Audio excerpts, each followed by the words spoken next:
എന്റെ എല്ലാ പ്രിയപ്പെട്ട കൂട്ടുകാർക്കും നമ്മുടെ പുതിയ വീഡിയോയിലേക്ക് സ്വാഗതം. ഇന്നത്തെ നമ്മുടെ വീഡിയോ വളരെ രുചികരമായിട്ട് തന്നെ തയ്യാറാക്കി കഴിക്കാൻ പറ്റിയ മുളക് ചട്നിയാണ്. ഈ ഒരു ചട്നി നമുക്ക് ദോശ, ഇഡ്ഡലി, ചോറിന്റെ ഒപ്പം വിളമ്പാനും സൂപ്പർ ടേസ്റ്റ് ആണ്. അതുപോലെ നമ്മൾക്ക് ഇത് ഒരുപാട് കാലത്തേക്ക് സൂക്ഷിച്ചു വെക്കാൻ പറ്റുന്നതുമാണ്. അതിനായിട്ട് നമ്മൾ ഈ ചട്നി തയ്യാറാക്കി എടുക്കുന്നത് നല്ലെണ്ണയിലാണ്.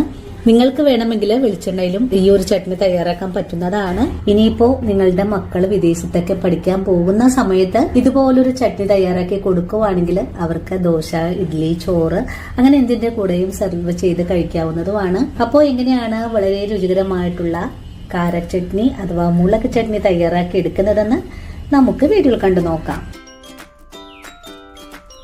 അങ്ങനെ നമുക്ക് മുളക് ചമ്മന്തി തയ്യാറാക്കാൻ തുടങ്ങാം. ഇതിനായിട്ടൊരു ബൗൾ എടുത്ത് വെച്ചിട്ട് നമുക്കിതിലേക്ക് 7 എരിവെള്ള വറ്റൽ മുളക് ഇട്ട് കൊടുക്കാം. ഇനി നമുക്ക് വേണ്ടത് ഒരു 12ഓളം എരിവെള്ള മുളകാണ്. ഈ ഒരു മുളകിന്റെ ഉള്ളിൽ നിന്നും ഇതിന്റെ കുരുവെല്ലാം ഒന്നെടുത്ത് മാറ്റിയിട്ട് വരാം. അപ്പൊ നമുക്കിതിൽ നിന്നും കുരുവൊക്കെ നീക്കം ചെയ്യണം. ഇല്ലെങ്കിൽ നമ്മുടെ ചട്നിക്ക് വളരെ എരിവ് കൂടുതലായിരിക്കും. ഇവിടെ കുഞ്ഞുങ്ങൾക്കും മുതിർന്നവർക്കും ഒക്കെ ഒരുപോലെ കഴിക്കാൻ പറ്റുന്ന ചട്നിയാണ്. അങ്ങനെ കുരു മാറ്റിയിട്ടുള്ള മുളകും ഇതേ പാത്രത്തിലേക്ക് തന്നെ ഇട്ട് കൊടുക്കുവാണ്. മുളകിന്റെ അരി മുഴുവനും തന്നെ മാറ്റിയിട്ടുമുണ്ട്. ഇനി നമുക്ക് ഈ മുളകിലേക്ക് നമ്മുടെ ചട്നിക്ക് ആവശ്യമായ പുളി ചേർക്കാം. ഇത് പിഴുപുളിയാണ്. ഇതിൽ നിന്നും നാരെല്ലാം മാറ്റിയതിനു ശേഷമാണ് ഇതിലേക്ക് ചേർക്കേണ്ടത്. ചട്നിക്ക് നല്ലൊരു കളർ കിട്ടുന്നതിനായിട്ട് നമ്മുടെ പുളി നല്ല കളറുള്ള പുളി നോക്കി എടുക്കാൻ ശ്രമിക്കുക. ഇപ്പോ എന്റെ കയ്യിലുള്ളത് ഇത്തിരി കറുത്തിട്ടുള്ള പുളിയാണ്. ഇനി ഇതിലേക്ക് നല്ല വെട്ടി തിളക്കുന്ന വെള്ളം ഒഴിച്ചു കൊടുക്കാം. ഇനി മുളകെല്ലാം ഒന്ന് ഈ തിളച്ച വെള്ളത്തിലേക്കൊന്ന് താഴ്ത്തി വെച്ച് കഴിഞ്ഞതിന് ശേഷം നമുക്കിതൊന്ന് കുതിർന്ന് വരാനായിട്ടൊന്ന് മാറ്റിവെക്കാം. ആ സമയം കൊണ്ട് നമുക്കിതിലേക്ക് ആവശ്യമായ കൊച്ചുള്ളിയും വെളുത്തുള്ളിയൊക്കെ ഒന്ന് കട്ട് ചെയ്തെടുത്തിട്ട് വരാം. ഇനി കുതിർന്ന് വരാനായിട്ട് നമുക്കൊന്ന് മൂടിയും കൂടെ വെച്ചു കൊടുക്കാം. മുളക് ചട്നി തയ്യാറാക്കാൻ തുടങ്ങാം. ഇതിനായിട്ട് ഒരു പാൻ അടുപ്പിലേക്ക് വെച്ചിട്ടുണ്ട്. പാൻ ഒന്ന് ചൂടായി വരട്ടെ. ഇപ്പോൾ നമ്മുടെ ചട്ടി ചൂടായി വന്നിട്ടുണ്ട്. നമുക്കിതിലേക്ക് ഒരു 2.5 ടേബിൾ സ്പൂൺ അളവിൽ നല്ലെണ്ണ ഒഴിച്ചു കൊടുക്കാം. നല്ലെണ്ണ ചൂടായി വന്നിട്ടുണ്ട്. നമുക്കിതിലേക്ക് 2 ടീസ്പൂൺ അളവിൽ കടുക് ചേർത്തിട്ടുണ്ട്. കടുകൊന്ന് പൊട്ടി വരുമ്പോഴേക്കും നമുക്കിതിലേക്ക് ഉഴുന്നുപരിപ്പ് ചേർക്കാം. ഇവയെല്ലാം ഒന്ന് മൂത്ത് വരട്ടെ.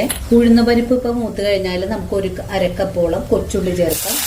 കൂടെ തന്നെ 1/4 കപ്പ് അളവില് വെളുത്തുള്ളിയാണ്. ഒരു 10ഓളം വെളുത്തുള്ളി എടുത്തിട്ടുണ്ട്. ഇനി ഒരു തണ്ട് കറിവേപ്പില കൈകൊണ്ട് ഇതുപോലെ ഒന്ന് കീറി കൂടെ ചേർക്കാം. ഇതെല്ലാം കൂട്ടി യോജിപ്പിച്ച് ഇളക്കി കൊടുക്കാം. ഉള്ളിയും വെളുത്തുള്ളിയൊക്കെ നല്ല പോലെ ഒന്ന് മുരിഞ്ഞ് കിട്ടണം. അതുവരെയാണ് നമുക്ക് ഇളക്കി കൊടുക്കേണ്ടത്. ഈ സമയത്ത് നമുക്കിതിലേക്ക് ആവശ്യത്തിനുള്ള ഉപ്പ് ചേർക്കാം. ഉപ്പ് ചേർത്തിട്ട് വീണ്ടും നല്ല പോലെ ഒന്ന് ഇളക്കി യോജിപ്പിച്ചു കൊടുക്കാം. ഇതെല്ലാം നല്ലവണ്ണം ഒന്ന് മുരിഞ്ഞ് കിട്ടണം. അതുവരെയാണ് ഇളക്കി കൊടുക്കേണ്ടത്. ഈ ഒരു ചട്നി നമുക്കൊരു മാസക്കാലത്തോളം പുറത്ത് വെച്ച് തന്നെ സൂക്ഷിക്കാൻ പറ്റുന്നതാണ്. ഇനിയിപ്പോൾ നമ്മുടെ കുട്ടികളൊക്കെ വിദേശത്ത് പോകുന്ന സമയത്ത് ഈ ഒരു രീതിയിൽ നിങ്ങൾക്ക് ഉള്ളിച്ചട്നി തയ്യാറാക്കി കൊടുത്തുവിടാൻ പറ്റുന്നതാണ്. പുറത്തേക്ക് കൊടുത്തുവിടാനൊക്കെ നിങ്ങൾ ചെയ്യുമ്പോൾ കറിവേപ്പിലയുടെ അളവ് വളരെ തന്നെ കുറച്ച് ചെയ്താലും മതിയാകും. അതുപോലെ നമ്മളിതിലേക്ക് ചേർക്കുന്ന നല്ലെണ്ണ കുറച്ചധികം തന്നെ ചേർക്കേണ്ടതുമാണ്. നല്ലെണ്ണ കൂടുതൽ ചേർത്ത് കഴിഞ്ഞാൽ നമ്മൾ തയ്യാറാക്കുന്ന അച്ചാറും അതുപോലെ ഇതുപോലെ ചട്നികളൊന്നും കേടാവാതെ കുറേ നാൾ നമുക്ക് സൂക്ഷിക്കാൻ പറ്റുന്നതാണ്. അങ്ങനെ നമ്മുടെ കൊച്ചുള്ളി ഇവിടെ നല്ല പോലെ ഒന്ന് വാടി വന്നിട്ടുണ്ട്. ഇനി നമുക്കിതിലേക്ക് നമ്മൾ അരച്ചു വെച്ചിട്ടുള്ള മുളക് ചേർക്കാം. മുളക് ചേർത്ത് കഴിഞ്ഞാൽ പിന്നെ നമുക്ക് നല്ലതുപോലെ ഒന്ന് ഇളക്കി യോജിപ്പിച്ച് കൊടുക്കാം. ഈ ഒരു വറവിലിട്ട് കൊടുത്തിട്ട് നല്ല പോലെ ഇതൊന്ന് തിളപ്പിച്ചെടുക്കാം. അതിനായിട്ട് ഇതുപോലെ ഒന്ന് വഴറ്റി വേണം തിളപ്പിച്ചെടുക്കാനായിട്ട്. ഒരു 2 മിനിറ്റ് നേരം ഇതുപോലെ ഒന്ന് വഴറ്റിയതിന് ശേഷം നമുക്കിതൊന്ന് മൂടി വെച്ച് വേണം ഒന്ന് വാട്ടിയെടുക്കാനായിട്ട്. അപ്പോഴേക്കും നമ്മുടെ മുളകിന്റെ ആ ഒരു കുത്തൽ ടേസ്റ്റ് ഒക്കെ ഒന്ന് മാറി കിട്ടുന്നതാണ്. ഇപ്പോൾ ഒരു 2 മിനിറ്റ് നേരം ആയിട്ടുണ്ട് നമ്മളിതുപോലെ ഒന്ന് വഴറ്റാൻ തുടങ്ങിയിട്ട്. ഈ സമയത്ത് നമ്മുടെ മിക്സിയുടെ ജാറ് കഴുകിയിട്ട് ഒരു 1/4 കപ്പ് വെള്ളം കൂടെ ഒഴിച്ചു കൊടുക്കാം.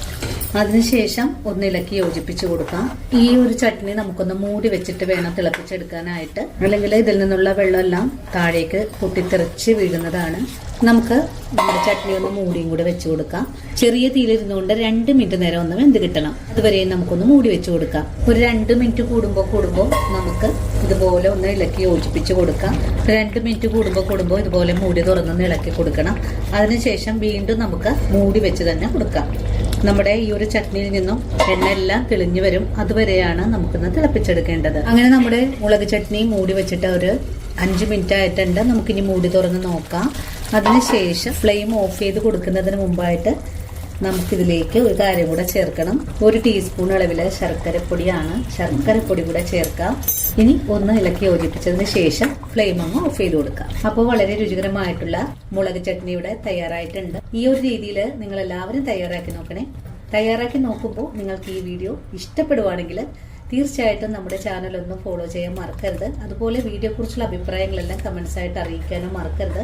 ഇനിയിപ്പോൾ ആദ്യമായിട്ട് നമ്മുടെ വീഡിയോസ് കാണുന്ന കൂട്ടുകാർ ആരെങ്കിലും ഉണ്ടെങ്കിൽ ചാനൽ ഫോളോ ചെയ്യാതെയാണ് കാണുന്നതെങ്കിൽ നമ്മുടെ ചാനൽ ഒന്ന് ഫോളോ ചെയ്യണേ. അതുപോലെ നിങ്ങൾക്ക് ഈ വീഡിയോ ഇഷ്ടപ്പെടുവാണെങ്കിൽ നിങ്ങൾക്ക് കിട്ടിയ ഈ ഒരു അറിവ് നിങ്ങളുടെ കൂട്ടുകാരിലേക്ക് ഒന്ന് ഷെയർ ചെയ്ത് കൊടുക്കാനും മറക്കല്ലേ. അപ്പോൾ ഇനിയും നല്ലൊരു വീഡിയോ ആയിട്ട് നാളെ ഓടിയെത്താം. അതുവരെ ഒത്തിരി സ്നേഹത്തോടെ വീണ്ടും കാണാം.